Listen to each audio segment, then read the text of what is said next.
हम लोगों ने पिछली बार देखे थे, राइट? तो यार डायग्राम्स वो बनाया था क्या, जो ग्रुप पे सेंड किया था मैंने? यार डायग्राम्स किसी ने भी बनाया था?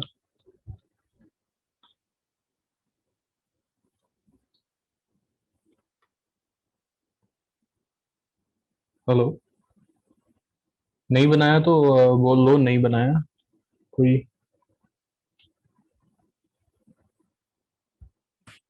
समझ आ गई यार डायग्राम्स, आगे बढ़े क्या? सॉरी सर, बना नहीं पाए थे कल। Okay okay. तो इसमें यार डायग्राम्स में सबके सिंबल समझ आ गए, राइट? हाँ।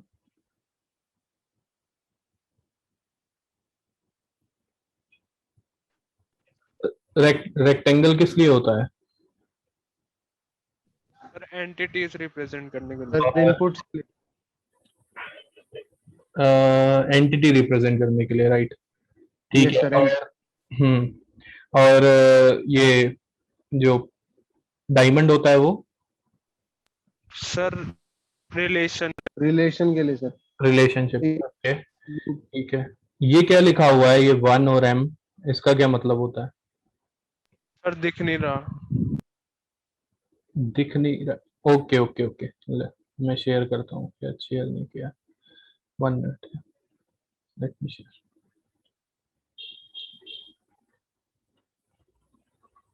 ठीक है। ये अपना, ये जो वन और एम ये लिखा हुआ है, इसका मतलब क्या होता है? सर ये बताता है वन टू मैनी है या मैनी टू वन। अच्छा, तो इसका मतलब क्या हुआ कि वन टू मैनी का मतलब क्या हुआ कि जैसे ये लिखा हुआ है तो इसका मतलब क्या हुआ कि एक सप्लायर बहुत सारी कोटेशंस दे सकता है। ठीक है।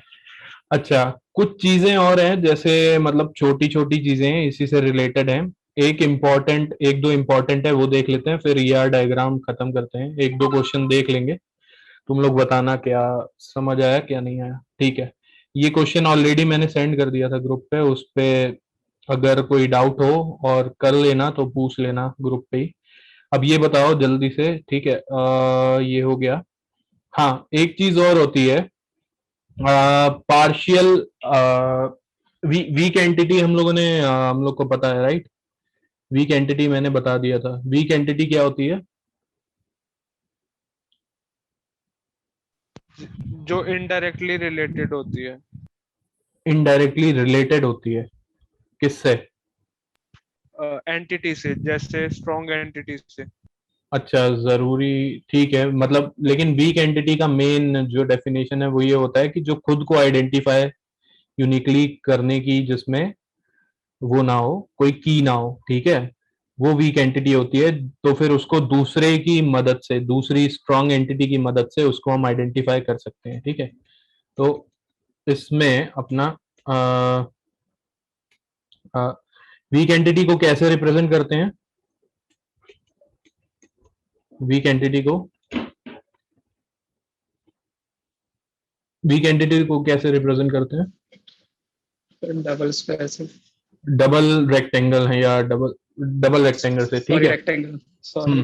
तो जैसे स्टूडेंट के लिए पेरेंट एक कॉलेज में वीक एंटिटी हो सकती है, वैसे ही एम्प्लॉय के लिए एक जो उसके डिपेंडेंट्स हैं, ठीक है, जो उस पर डिपेंड करते हैं, पेरेंट्स भी हो सकते हैं, कोई और सिबलिंग्स भी हो सकते हैं। तो एम्प्लॉय के जो डिपेंडेंट्स हैं वो उसके लिए वीक एंटिटी हो गई। तो वीक एंटिटी को हम किस उससे डिनोट करते हैं? डबल रेक्टेंगल से, ठीक है? तो एक रेक्टेंगल और उसके बाहर एक और ये तो वो नहीं आएगा। तो डबल रेक्टेंगल से हम उसको डिनोट करते हैं, ठीक है? तो ठीक है। और एक चीज होती है फुल पार्टिसिपेशन और पार्शियल पार्टिसिपेशन, इसके क्वेश्चन ज्यादा आते हैं। जैसे फुल पार्टिसिपेशन का मतलब क्या होता है कि कोई एंटिटी अगर है, अरे ये ट्रांसपेरेंट नहीं है, ठीक है? तो ठीक है, ये वीक एंटिटी इसमें इससे रिप्रेजेंट हो जाएगी, ठीक। और जैसे हमारा क्या हो गया, वीक एंटिटी क्या हो गई, कोई एक एम्प्लॉय के लिए उसके डिपेंडेंट्स जो हैं वो वीक एंटिटी हो गई, ठीक है। कभी कभी क्या होता है, जरूरी नहीं होता है कि कोई रिलेशनशिप में जो हमारे दोनों एंटिटीज हैं वो कंप्लीटली पार्टिसिपेट करें। मतलब अ, जैसे मान लो जैसे मान लो एग्जांपल लो कि अ, हाँ, जैसे एम्प्लॉय है और उसके डिपेंडेंट्स हैं, ठीक है। तो एम्प्लॉय के डिपेंडेंट्स तभी एग्जिस्ट करेंगे जब एम्प्लॉय एग्जिस्ट करता है, ठीक है। तो एम्प्लॉय एग्जिस्ट करेगा किसी रिलेशन में, वन सेकेंड, एक मिनट,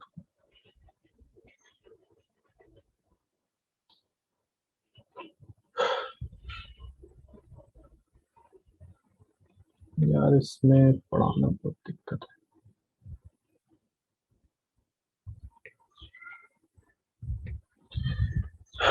ऐसा करते हैं, अच्छा रुको, एक मिनट रुको, इससे कुछ क्वेश्चंस देखते हैं फिर उससे करते हैं, क्योंकि वो है ना, थोड़ी प्रॉब्लम हो रही है। चलो कुछ क्वेश्चंस देखते हैं, ठीक है। देखो इसका मतलब क्या है, देखो इसका मतलब क्या है, ये डबल एरोस और ये जो ये डबल रिलेशनशिप का ये बना हुआ है डबल डायमंड, इसका मतलब क्या है। जैसे देखो, हम बैंक है तो ब्रांच नेम होगा उसका, ठीक है। बैंक है तो उसका ब्रांच नेम होगा। ब्रांच नेम एक वीक एंटिटी है, वीक एंटिटी है इसलिए इसको देखो डबल किस में दिखाया हुआ है, डबल रेक्टेंगल में दिखाया हुआ है, ठीक है। अगर बैंक नहीं होगा तो ब्रांच सॉरी हाँ ब्रांच नेम नहीं होगा उसका, ठीक है। तो बैंक एग्जिस्ट करेगा तो ब्रांच नेम एग्जिस्ट करेगा, इसलिए ब्रांच नेम, ब्रांच क्या है, ब्रांच जो है वो उसकी वीक एंटिटी है बैंक, बैंक के लिए, ठीक है, बैंक की ब्रांच। अब इसलिए उसको डबल एरो में, ये डबल लाइंस का क्या मतलब होता है, ये कोई बताएगा, किसी को पता है? ये जो रिलेशनशिप में ये डबल लाइंस है, किसी को पता है?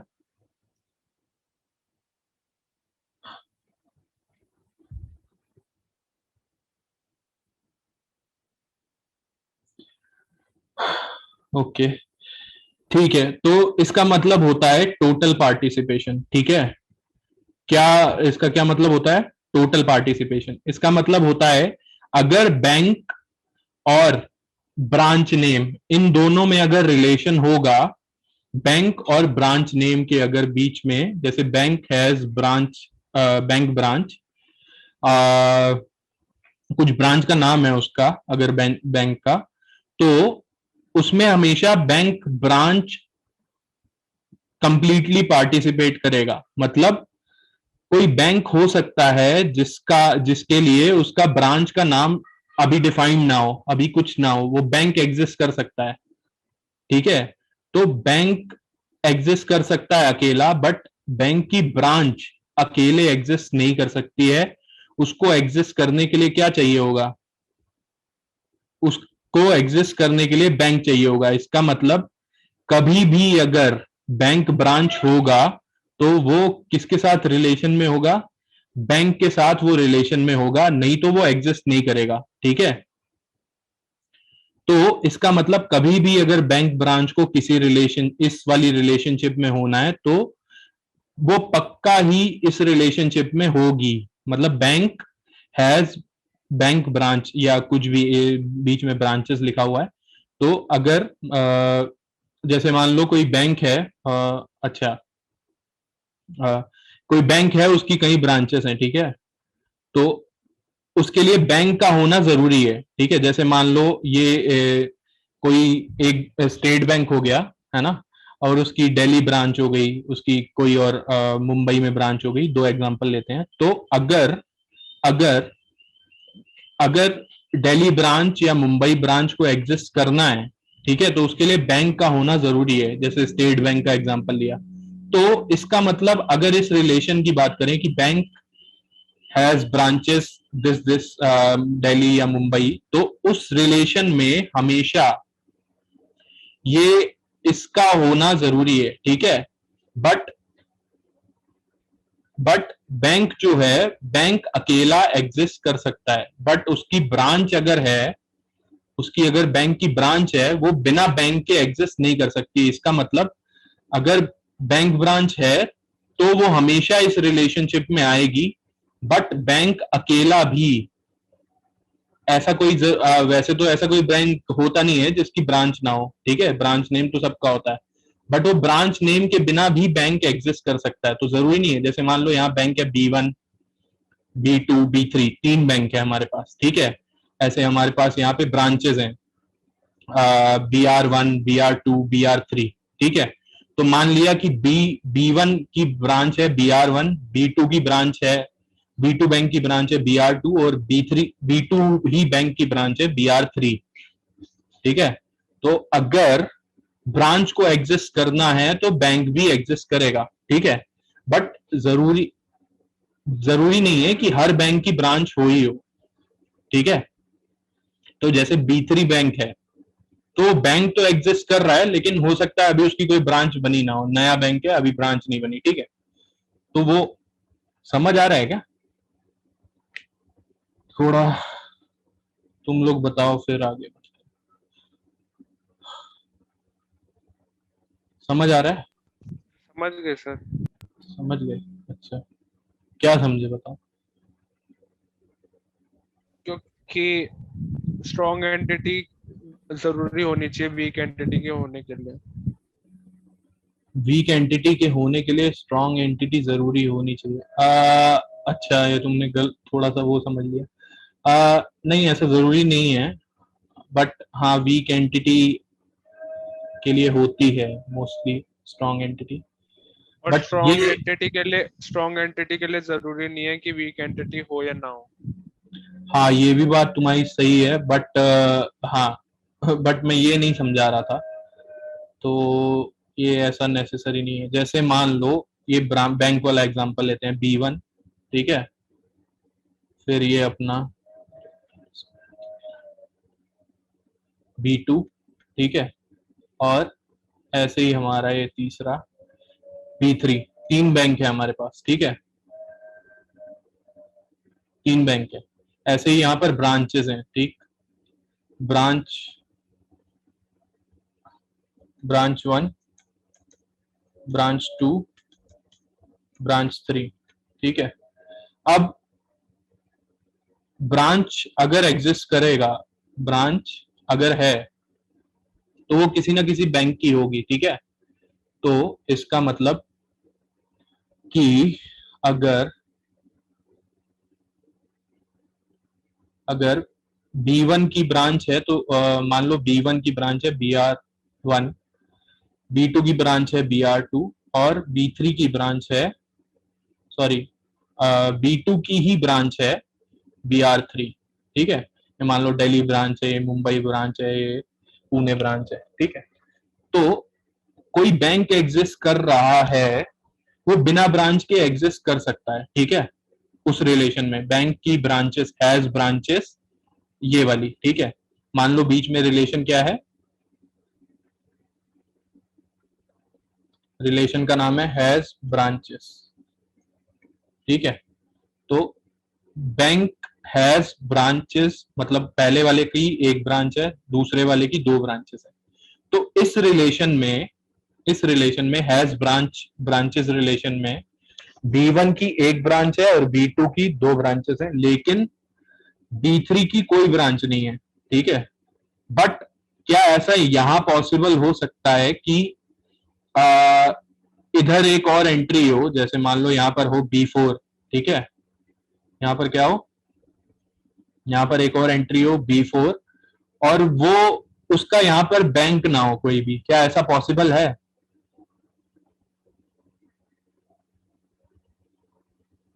ऐसा पॉसिबल नहीं है सर। ऐसा पॉसिबल नहीं है, क्योंकि ब्रांच तभी होगी जब अगर कोई बैंक है तो पहले बैंक बनेगा फिर उसकी ब्रांचेस बनेंगी, ठीक है।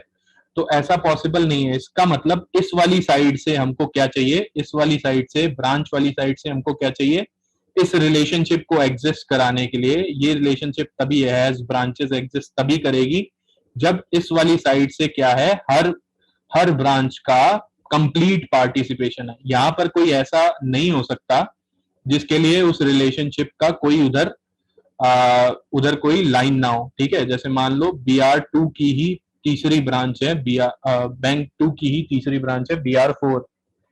तो इस वाले में क्या है, इस वाली रिलेशन में, इस वाले ये ब्रांच वाले उसमें इसका कंप्लीट पार्टिसिपेशन है, ठीक है। और इसका पार्टिसिपेशन इस रिलेशन में हो भी सकता है और किसी का जरूरी नहीं है कि वो इस रिलेशनशिप में, तो रिलेशनशिप की बात हो रही है, ठीक है। इस रिलेशनशिप में जरूरी नहीं है कि यहाँ का हर बैंक, यहाँ जो भी जितनी भी एंटिटीज हैं वो सारी इसमें इस रिलेशनशिप में पार्ट लें। जरूरी नहीं है कि हर बैंक की ब्रांच होगी। मान लो अभी नया बैंक है, उसकी कोई ब्रांच नहीं है, ठीक है। तो ये है इसका पार्शियल पार्टिसिपेशन। तो जो हमारा क्वेश्चन था उसमें देखो, इसलिए यहाँ पे ये डबल एरो, ये वाला डबल एरो, ठीक है, ये वाला डबल एरो और ये वाला डबल, ये रिप्रेजेंट करता है कि इस बैंक ब्रांच का कंप्लीट पार्टिसिपेशन है इस रिलेशन में। ये समझ आ गया? डबल एरो रिलेशन में क्या मतलब होता है, ठीक है। एंटिटी में तो वो वीक एंटिटी होती है और जरूरी नहीं है कि कंप्लीट पार्टिसिपेशन है तो वो वीक एंटिटी ही होगी, है ना। और ये भी जरूरी नहीं है कि वीक एंटिटी है तो कंप्लीट पार्टिसिपेशन ही होगा, ठीक है। तो ये वाला एंटिटी डबल जो ये है, इसका मतलब है ये वीक एंटिटी है, वो अलग बात हो गई। बट ये जो डबल एरो है, ये डबल लाइन और ये रिलेशन में जो इस एलिप्स में जो डबल वो है, इसका मतलब हो गया कि ये इस वाली साइड का, इस वाली एंटिटी का इस रिलेशन में कंप्लीट पार्टिसिपेशन है। मतलब इस वाली एंटिटी का कोई भी ऐसा एक इंस्टेंस नहीं होगा जो इस रिलेशनशिप में पार्ट ना ले रहा हो। बट इस वाली एंटिटी का पार्शियल पार्टिसिपेशन है, मतलब इस वाली एंटिटी से कुछ ऐसे हो सकते हैं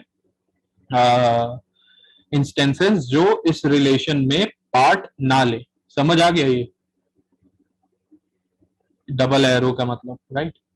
सर एरो तो बना नहीं, मतलब एरो नहीं, मतलब डबल लाइंस का मतलब, एरो की बात नहीं कर रहा हूँ, डबल लाइन भी तो सिंगल ही है सर। ये डबल सिंगल दिख रही है क्या तुम लोग को? ये डबल लाइन नहीं दिख रही क्या? सिंगल दिख रही है। एक मिनट रुको फिर यार, इसको जूम करते हैं। अब दिख रही है? No sir. No sir. अरे अच्छा अभी तक क्या देख रहे हो यार तुम लोग? मैं बैंक और ब्रांच की बात कर रहा हूँ, तुम लोग। अच्छा ठीक है, एक मिनट रुको अरे मैंने कुछ और शेयर किया हुआ है, और एक मिनट रुको, रुक जा।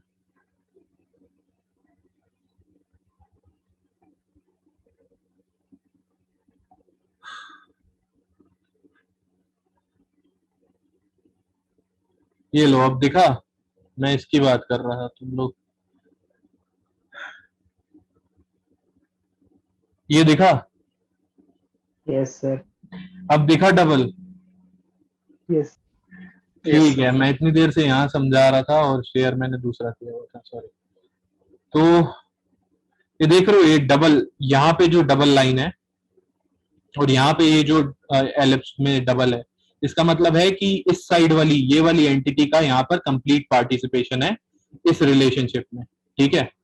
और ऐसे ही ये इसका डबल का ये मतलब नहीं है कंप्लीट पार्टिसिपेशन। इस वाले डबल का, ये जो ब्रांच के ऊपर है, इस वाले डबल का मतलब है कि ये वीक एंटिटी है, ठीक है। तो अगर इधर से ये इस क्वेश्चन का आंसर दें, और एट्रीब्यूट्स में तुम लोग को पता है, राइट? एट्रीब्यूट्स में जो अंडरलाइन में होता है एट्रीब्यूट, वो हमारा प्राइमरी की होती है, ये तो पता है ना, राइट? प्राइमरी की पता है सबको? Yes sir. ठीक है। और बैंक ब्रांच जो है इसमें ये सर हमारी, हाँ बताओ। सर ये जो ब्रांचेस है ये रिलेशन है या एंटिटी है? ये ब्रांचेस, ये रिलेशन है, रिलेशनशिप है। बैंक सर ये हाँ, ये क्यों डबल में है सर फिर? देखो जब कंप्लीट दिखाना होता है ना तो ये जो रिलेशन होती है इसको भी डबल रखते हैं। ठीक है। तो एक हमारा वो है कंप्लीट। कंप्लीट कौन सा वाला है? Bank branch. ठीक है। और हमारी रिलेशन क्या हो गई? ठीक है, समझ आया? वीक, साथ में ये वीक भी है। ठीक है। तो वीक रिलेशनशिप, वीक रिलेशनशिप को शो करता है। ठीक है।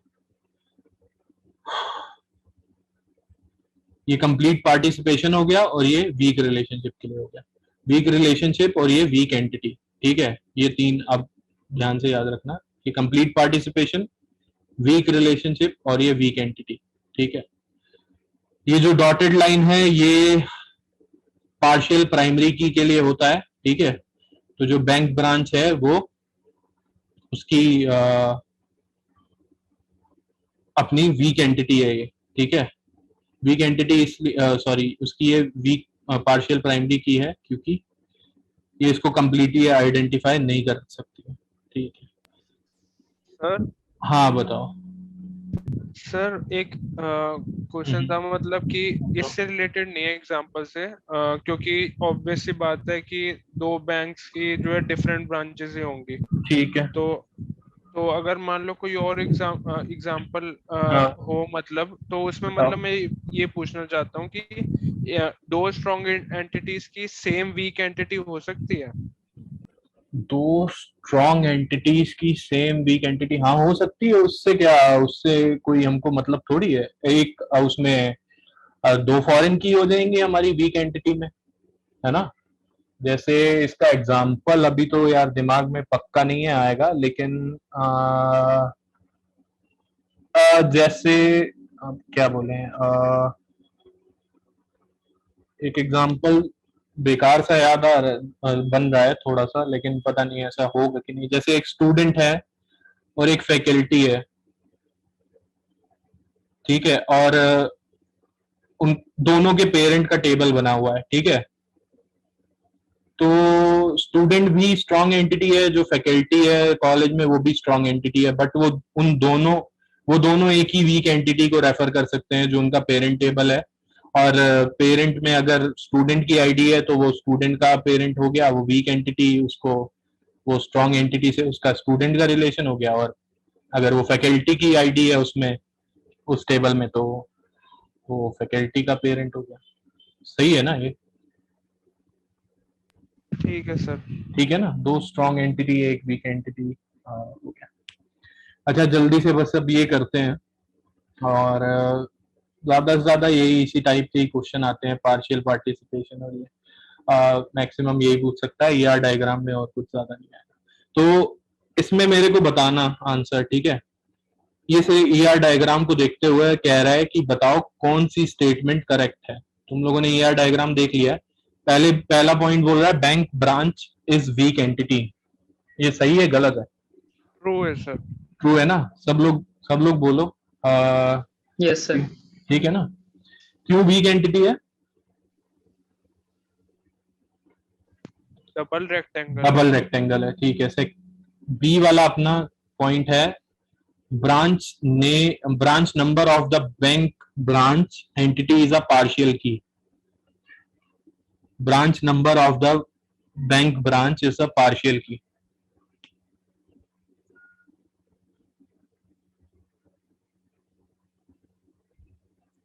बोलो सही है गलत है? जल्दी करते हैं यार, आज दूसरा टॉपिक भी शुरुआत करनी है।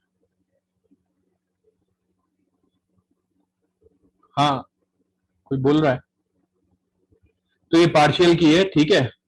क्यों पार्शियल की है? क्योंकि ये वीक एंटिटी है और इसकी जो की है वो इसको जरूरी नहीं है कि सबको यूनिकली आइडेंटिफाई कर सके, इसलिए वीक एंटिटी की जो की है वो पार्शियल की है, ठीक है। और participation of bank in branches relationship is partial. Bank का पार्टिसिपेशन ब्रांचेस रिलेशनशिप में पार्शियल है।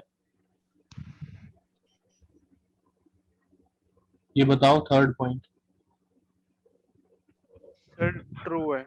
सही है ना, ठीक है। और फुल कंप्लीट पार्टिसिपेशन किसका है? बैंक ब्रांच का, ठीक है, क्योंकि डबल लाइन इधर है, इधर डबल लाइन नहीं है, ठीक।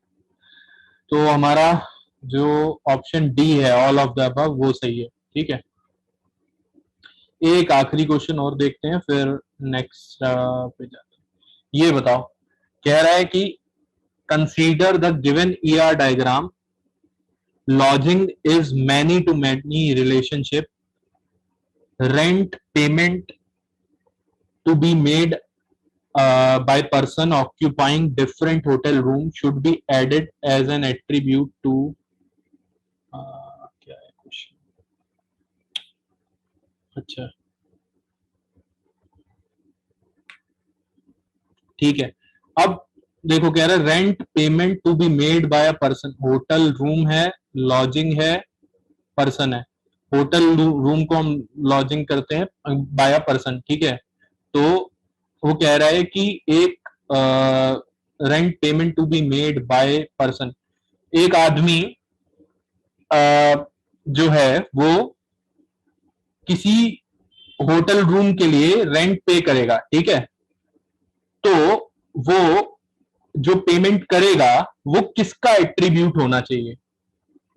वो होटल रूम का एट्रीब्यूट होना चाहिए या पर्सन का एट्रीब्यूट होना चाहिए? किसका एट्रीब्यूट होना चाहिए वो, या लॉजिंग का एट्रीब्यूट होना चाहिए?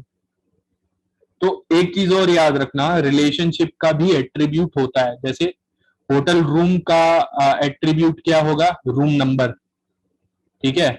और क्या होगा? Number of rooms in the room, है ना। और क्या होगा? उसको कौन साफ करता है, तो मैनेजर उसका कौन है, ये सब हम इसमें होटल रूम में रख सकते हैं। और पर्सन जिसने उस होटल रूम को रेंट पे लिया है या लॉज किया है, उसकी एट्रीब्यूट्स क्या होंगे? पर्सन की अपनी आधार नंबर हो सकता है, आधार आईडी, है ना, नाम हो सकता है और बाकी सब चीजें हो सकती हैं। ऐसे ही वो कह रहा है कि जो रेंट है, जो रेंट पे करेंगे इस होटल को बुक करने के लिए, वो किसका एट्रीब्यूट होना चाहिए? वो पर्सन का एट्रीब्यूट होना चाहिए या होटल रूम का एट्रीब्यूट होना चाहिए या लॉजिंग का होना चाहिए? Sir lodging. अच्छा, लॉजिंग का होना चाहिए। और कोई? प्रणीत बताओ भाई। सर होटल रूम का भी तो हो सकता है रेंट।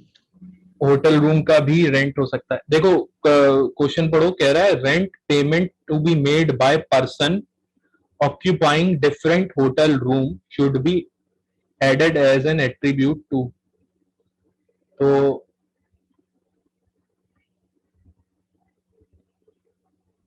सर अगर होटल का लेंगे तो फिर वो रूम की होगी ना, पेमेंट कितनी आई है। पर्सन का तो फिर उसमें कुछ रोल नहीं रहा, क्योंकि कई पर्सन डिफरेंट रूम बुक कर रहे हैं। हाँ हाँ, अगर होटल की बात करेंगे तो रेंट जो है हमारा एक पर्सन का, वो डिपेंड तो करता है कि होटल का रूम कौन सा लिया है, राइट। और उस रूम पे बेस्ड होता है कि रेंट कितना होगा। पर्सन आदमी कोई भी हो, कोई भी जाए, मतलब उससे मतलब नहीं होता कि उस रूम का भाड़ा हर किसी के लिए अलग तो होता नहीं है।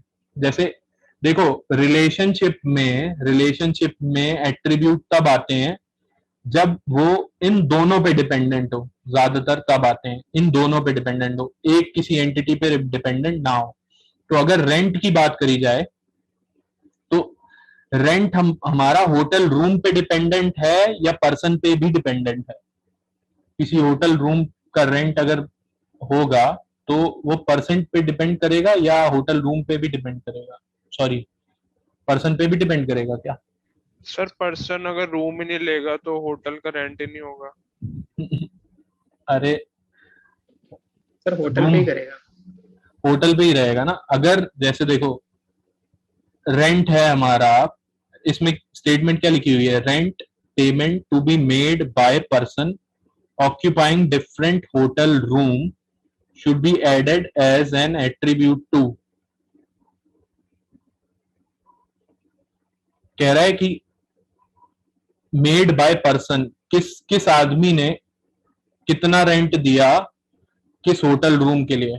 ठीक है, देखो इसमें दो तरीके हो सकते हैं। अगर हर आदमी के लिए अलग अलग, जैसे रेंट है हर आदमी के लिए, हर पर्सन के लिए अलग अलग है, तो हम उसको किस में डाल सकते हैं, लॉजिंग में डाल सकते हैं। ठीक है, रेंट में to be made by person occupying. अगर लेकिन होटल रूम का रेंट फिक्स है, ठीक है, किसी डिफरेंट होटल रूम्स का रेंट फिक्स्ड है, तो हम उसको किस में डाल सकते हैं,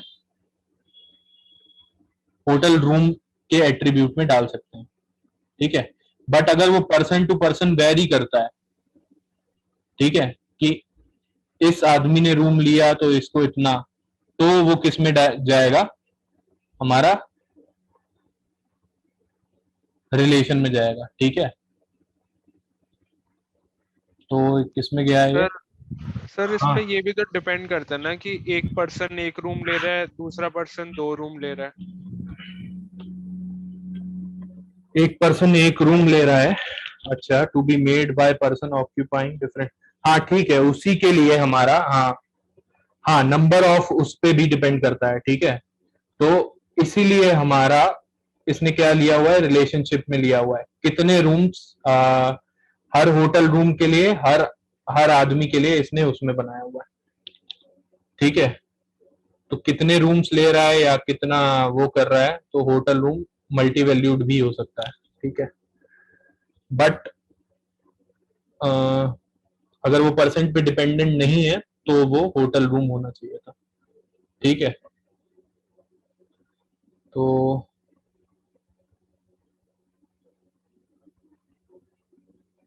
देखो क्या कह रहा है, since in this DBMS GATE question this is given that this is many to many relation, so there may be following possibilities.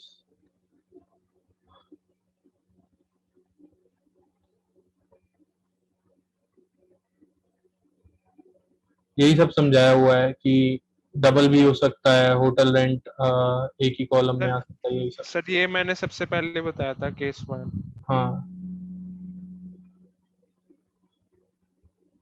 ठीक है, ठीक है, तो अगर अलग अलग आदमी को कनेक्ट कर रहे हैं तो, और मैनी टू मैनी है रिलेशनशिप, देखो एक और तरीका होता है वन टू मैनी वो करने का, जिस साइड एरो होता है ना उस साइड सिंगल रिलेशनशिप होती है, यहाँ कहीं भी एरो नहीं है, इसका मतलब ये मैनी टू मैनी रिलेशनशिप है। ठीक है, इसलिए इसका सी लॉजिंग आंसर है। ठीक है, बाकी क्वेश्चंस तुम लोग इसके इधर से देख लेना, ये स्क्रीनशॉट लेना हो तो ले लो, ये वाली साइट से ही देख लेना, और बाकी क्वेश्चंस तुम लोग करना, नहीं है तो बताना मेरे को। ठीक है, डिस्कस कर लेंगे। अब नेक्स्ट टॉपिक पे बढ़ते हैं। ठीक है, तो और कुछ पूछना है क्या? अच्छा, एट्रीब्यूट्स थोड़ा सा कम, एट्रीब्यूट्स में कम देखा था। देखो एट्रीब्यूट्स में भी हमारा ये डबल होता है, उसका मतलब क्या होता है, अगर एट्रीब्यूट्स में डबल ये हुआ एलिप्स, तो इसका मतलब क्या हुआ,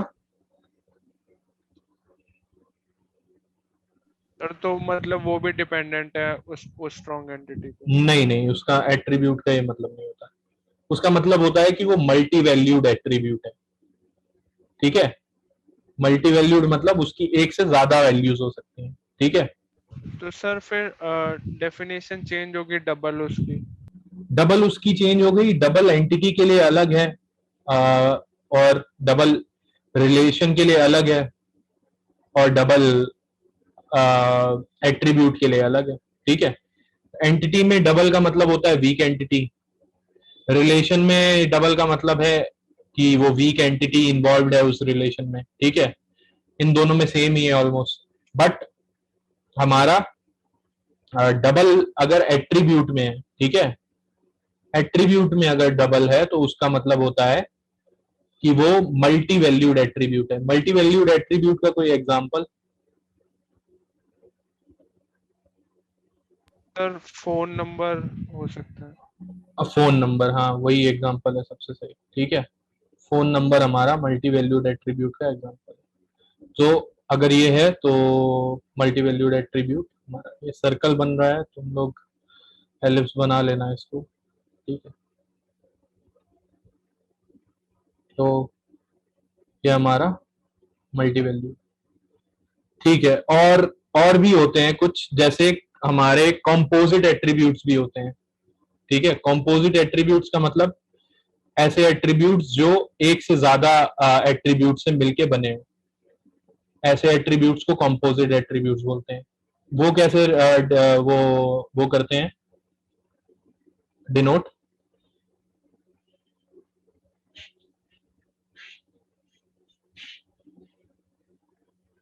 अच्छा, कंपोजिट एट्रीब्यूट का कोई एग्जांपल?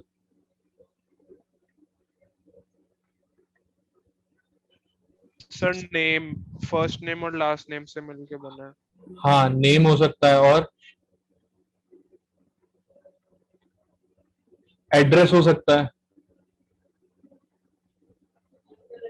ठीक है ना, एड्रेस हो सकता है। ये हमारा रेक्टेंगल है, इसका ये एट्रीब्यूट है, ठीक है। इसका ये एट्रीब्यूट है, और वो हमारा मल्टी वैल्यूड कंपोजिट हो सकता है, ठीक है। तो इसका वो क्या है, ये एक्चुअली बाकी लोगों की कभी आवाज नहीं सुनी, सब बोल पाते हो, या मतलब कुछ दिक्कत तो नहीं किसी को?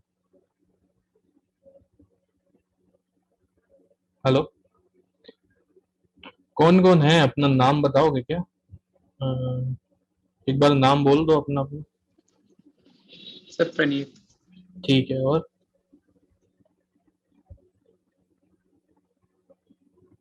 और ईशान। ठीक है, दो हो गए, ये लोग दो तो बोल ही रहे हैं, और बाकी नाम बताओ यार अपना। हमको लग रहा है ये मीटिंग ऑन करके सो गए।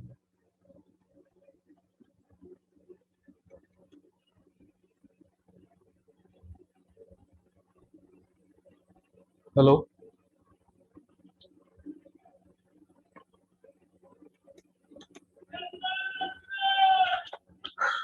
तो ऐसे हम लोग कंपोजिट एट्रीब्यूट दिखाते हैं। एट्रीब्यूट के भी एट्रीब्यूट्स, ठीक है, उसको कंपोजिट एट्रीब्यूट ऐसे दिखाते हैं।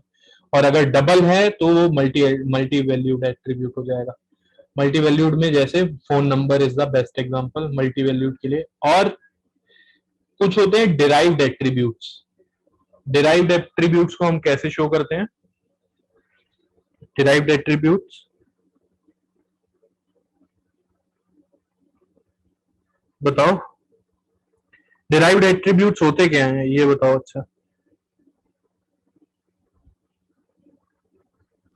सर जो दूसरे एट्रीब्यूट से रिट्रीव होते हैं, जैसे फर्स्ट नेम है वो नेम से निकला है, और नहीं नहीं लास्ट नेम भी नेम। नहीं नहीं नहीं, एग्जाम्पल गलत है, बट हाँ बताया सही है। ऐसा एट्रीब्यूट जो दूसरे एट्रीब्यूट से पता लगाया जा सके। जैसे अगर किसी का हमारे पास डेट ऑफ बर्थ है तो हम उससे उसकी एज बता सकते हैं। तो डेट ऑफ बर्थ जो है वो हमारे लिए नेसेसरी है, वो हमारा एट्रीब्यूट हो गया, बट उसकी एज निकालने के लिए हम उसको डेट ऑफ बर्थ से भी निकाल सकते हैं। तो जो हमारी एज हो गई वो क्या हो गया, वो डिराइव्ड एट्रीब्यूट हो गया, क्योंकि वो किसी दूसरे एट्रीब्यूट से डिराइव हो सकता है, ठीक है। और डिराइव्ड एट्रीब्यूट को डॉटेड उससे दिखाते हैं, डॉटेड लाइन होगी और एलिप्स होगा, उसको हम डिराइव्ड एट्रीब्यूट उससे दिखाते हैं, ठीक है। तो अभी सब कुछ हो गया है, हम लोग को स्ट्रॉन्ग एंटिटी जल्दी से तुम लोग बोल दो। स्ट्रॉन्ग एंटिटी रेक्टेंगल, ठीक है। Weak entity double double rectangle, ठीक है। अब बोलना है एट्रीब्यूट, नॉर्मल एट्रीब्यूट, एलिप्स, और attribute which is a primary की। एलिप्स लाइन होती है विथ उसमें। अंडरलाइन, हाँ, अंडरलाइन होती है। और अपना weak relationship, sir double Double diamond. Double double diamond, diamond, double lines in the relationship denote, complete dependency, complete participation of that entity at which in whose side the double lines are present, ठीक है। जिस entity के side में double lines present हैं, इसका मतलब है वो रिलेशनशिप में कंप्लीटली पार्टिसिपेट करेगा, ठीक है। मतलब उसका कोई भी ऐसा इंस्टेंस नहीं छूट सकता जो इस रिलेशनशिप में पार्टिसिपेट ना करे और वो एग्जिस्ट भी करे, ठीक है। और अब आते हैं उस पे, कभी कभी एरो बना होता है तो वो उसका मतलब होता है single entity, one one cardinality one, ठीक है। और एट्रीब्यूट में अपना multi value, double double ellipse, double ellipse, और derived, Dotted lines. Dotted ellipse, ठीक है। और डिराइव्ड Dotted में ellipse. अपना, डिराइव्ड में अपना वो क्या होता है, डिराइव्ड में अपना वो क्या होता है, मतलब क्या होता है डिराइव्ड का? सर जो किसी एट्रीब्यूट से ही मतलब ड्राइव हो रही हो, जिससे कि किसी और की मतलब एक वैल्यू से दूसरी वैल्यू फाइंड करी जा सके। हाँ, इसका मतलब है डिराइव्ड वैल्यू, डिराइव्ड एट्रीब्यूट का होना ना होना एक बराबर है, ठीक है, क्योंकि हम उसको दूसरे से निकाल सकते हैं। जैसे एग्जांपल हुआ डेट ऑफ बर्थ और एज, ठीक है, सबसे बढ़िया एग्जांपल है, क्योंकि हम डेट ऑफ बर्थ अगर बंदे की पता है तो हम उसकी एज निकाल सकते हैं आज के टाइम से और डेट ऑफ बर्थ से, ठीक है। ये डिराइव्ड हो गया। और कंपाउंड अपने कंपोजिट एट्रीब्यूट्स लास्ट है। कंपोजिट एट्रीब्यूट्स क्या हो गए? ऐसे एट्रीब्यूट्स जो फर्दर डिवाइड हो सकते हैं किसी एट्रीब्यूट्स में, ठीक है। और उसको दिखाते कैसे हैं? उसको दिखाते हैं एट्रीब्यूट्स ऑफ एट्रीब्यूट से, ठीक है। ठीक है, मैं क्वेश्चन तो अभी पूछ नहीं पाऊंगा, बट तो क्योंकि तुम लोग आंसर उसका वो नहीं दे पाओगे, फोटो तो भेज नहीं पाओगे करके, इसलिए इतना बहुत है। ईआर डायग्राम्स में कुछ पूछना है तो पूछ लो मेरे से, ठीक है। मेन चीज याद रखना, वन टू मैनी और ये सब तुम लोग को आना चाहिए। क्वेश्चंस लगाओ इसके, और नहीं आए तो बता दो, ठीक है। कुछ पूछना है या आगे बढ़े नेक्स्ट टॉपिक पे?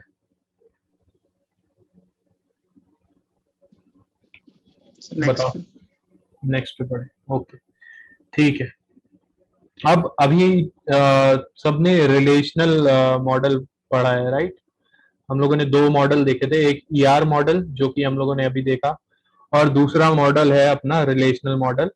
इसमें क्या होता है, collection of tables two represent both data और साथ में उसका रिलेशनशिप अमंग डेटा, रिलेशनशिप और डेटा दोनों को रिप्रेजेंट करते हैं in the form of tables. तो ये रिलेशनल डीबीएमएस हमारा जो होता है, ये हमारा रिलेशनल मॉडल का इम्प्लीमेंटेशन है, ठीक है।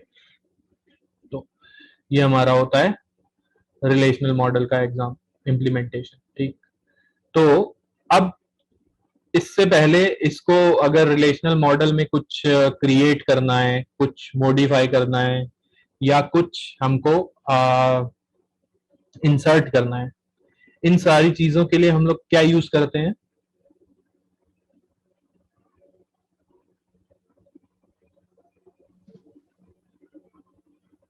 अगर हमको कुछ टेबल क्रिएट करना है या कोई इंसर्शन करना है या कुछ और करना है, इन सब Query. चीजों के लिए क्वायरी यूज करते हैं, एसक्यूएल क्वायरी, ठीक है। तो एसक्यूएल क्वायरी हमारा जैसा रिलेशनल मॉडल का इम्प्लीमेंटेशन है रिलेशनल डेटाबेस, ठीक है।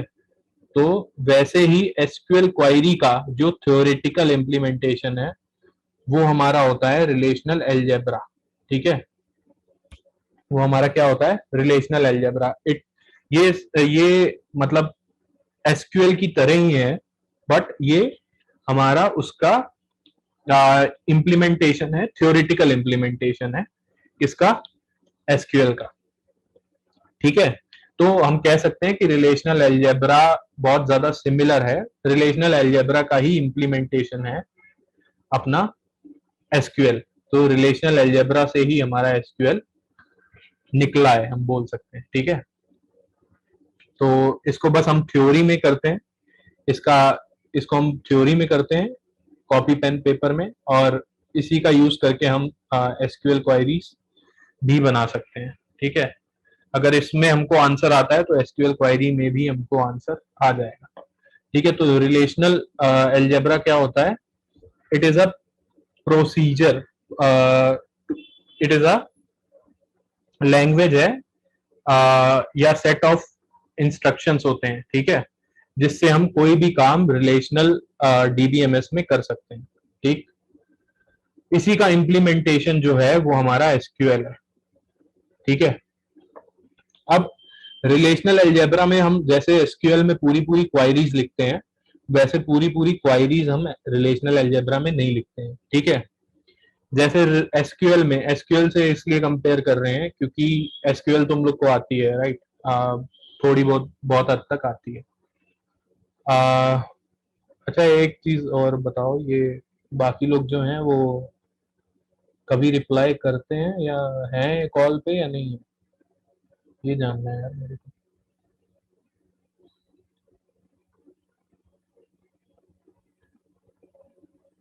तो कितने लोग हैं टोटल कॉल पे? ईशान है, अनीत है, दो लोग और हैं। सो प्रतीक और सुरेंद्र यस सर। कॉल पे होना है। सर कॉल पर है ठीक है ठीक है, कभी कभी बोल दिया करो यार। और ये प्रतीक, सर, टॉयलेट चला गया था। अच्छा अच्छा, कोई बात नहीं। प्रतीक,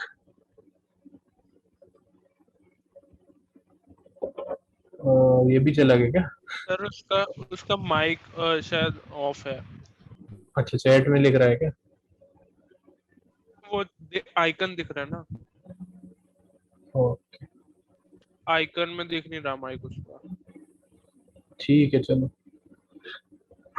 ठीक है। मैं अब रिलेशनल अलजेब्रा शुरू करते हैं। ठीक है,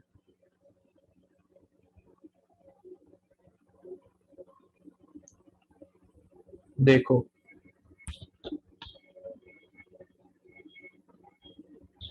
स्क्रीन दिख रहा है, राइट? ठीक है, रिलेशनल अलजेब्रा क्या होता है, हमारा एक प्रोसीजर होता है जिससे हम बताते हैं कि क्या हमको चाहिए और हमको वो चीज अचीव कैसे करनी है, what we want and how can we get it. ठीक है, ये हमारा रिलेशनल अलजेब्रा हमको बताता है, मतलब हमको ये स्टेप वाइज प्रोसेस बताता है कि कैसे हम किसी रिलेशनल मॉडल से कैसे हम डेटा निकाल सकते हैं और किस तरीके से, क्या क्या यूज करके हम उस डेटा को निकाल सकते हैं। ठीक है, एसक्यूएल इसी का इम्प्लीमेंटेशन हम बोल सकते हैं, एसक्यूएल इसी का इम्प्लीमेंटेशन है। ठीक है, तो रिलेशनल अलजेब्रा में हमारे कुछ ऑपरेशंस होते हैं, जैसे एसक्यूएल में हमारी सेलेक्ट ऑपरेशन होता है। ठीक है, कंडीशन लगाने के लिए हमारे पास वेयर होता है क्लॉज, और क्या होता है हमारे पास, ज्वाइंस होते हैं, और कई हमारे पास ऑपरेशन होते हैं। ठीक है, ऑल्टर टेबल होते हैं, ये सब क्वेरीज होती हैं हमारे पास एसक्यूएल में। वैसे ही रिलेशनल अलजेब्रा में भी हमारे पास कुछ ऑपरेशंस होते हैं। ठीक है, अब मेरे को ये नहीं समझ आ रहा है इसमें लिखेंगे कैसे यहाँ पे, इसमें तो लिख के समझाना है मेरे को। तो देखो, आ, इसमें सबसे पहला ऑपरेशन क्या है, सिलेक्शन ऑपरेशन। सिलेक्शन ऑपरेशन में रिलेशन अलजेब्रा में क्या होता है, इसको हम पाई सिंबल से डिनोट करते हैं। ठीक है, किससे डिनोट करते हैं, पाई सिंबल से।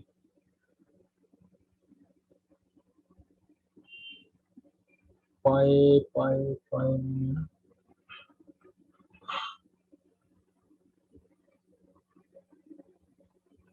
हाँ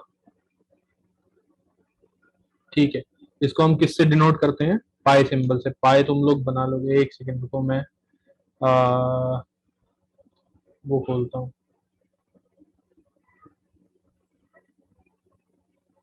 हाँ, पेंट खोल लेता हूँ।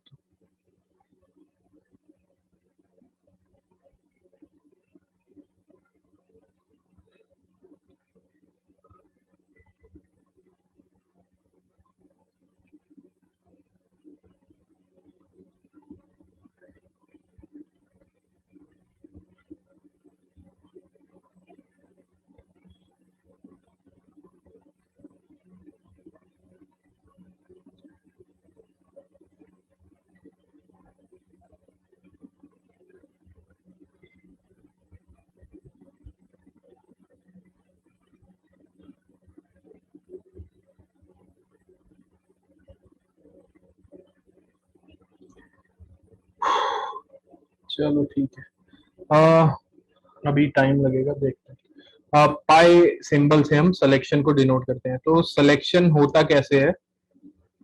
अ, या इसके लिए ऐसा करते हैं, तुम लोग फोन से ज्वाइन करो क्या? कॉपी में लिख के दिखा दूंगा। ठीक है, अभी अभी देखते हैं, अगर थोड़ी और काम चल गया तो ठीक है, नहीं तो फोन से ज्वाइन कर लेंगे। ठीक है, तो सिलेक्शन ऑपरेशन में हमारा होता क्या है कि जैसे हमारा सिलेक्शन ऑपरेशन उसमें होता है एसक्यूएल में, ऐसे ही हमारा ये इसमें क्या होता है? Selection operation. ठीक है, सॉरी, सिलेक्शन ऑपरेशन है, तो ये इसको हम लोग सिग्मा से डिनोट करते हैं, पाई से नहीं। ठीक है, सिग्मा से इसको डिनोट करते हैं। प्रोजेक्शन को हम कैसे, अच्छा ये पढ़ा हुआ है राइट, रिलेशनल अलजेब्रा।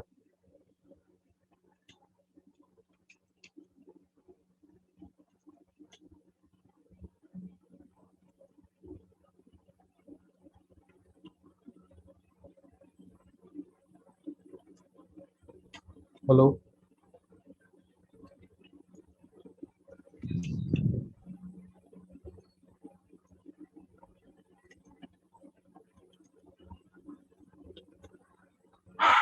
अरे यार, इसके लिए मेरे को चाहिए, ऐसा करते हैं, आज का इतना ही हम रहने देते हैं, कल सोच रहा हूँ वो करूँगा, अपने फ़ोन से ज्वाइन करूँगा, तो उसमें हम लोग कॉपी में कर लेंगे इसको।